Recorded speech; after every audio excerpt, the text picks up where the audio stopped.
Alright, I just made a video of how to remove this door panel on this 2013 Chevy Silverado.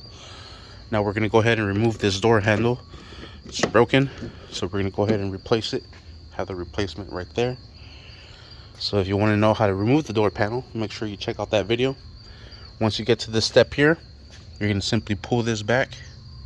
If it doesn't pull back, you could also get a razor blade and just cut it.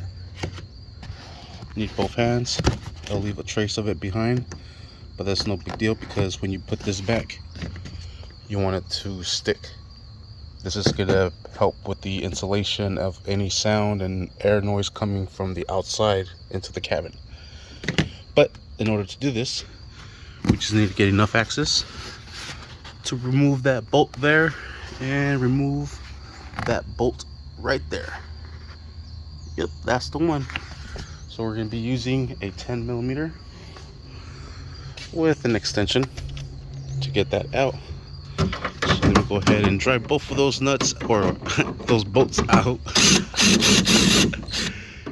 And I was going to say you don't want to drop it, but I also have my little best friend, a little magnet here to help me out and extract that bolt. And we'll remove the other one. Oof, we might need a little swivel for this one here. All right, and I was able to get through the top of that cord. Didn't want to drop it. Set that over to the side. Looks like they might be different lengths. No, same length. Perfect. Now we grab our door handle. Should be nice and free.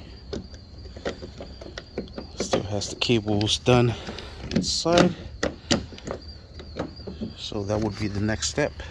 And now all you simply want to do is just kind of wiggle this back and forth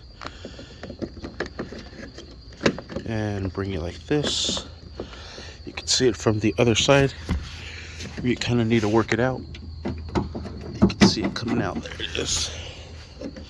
Sweet. And we'll take it off from that little hanger. Boop, boop, boop. Work it out. There it is. Here's the broken one. There, broken. No bueno. There's a replacement. Stay tuned for the next video of how to replace it. Thank you for watching. Please like and subscribe.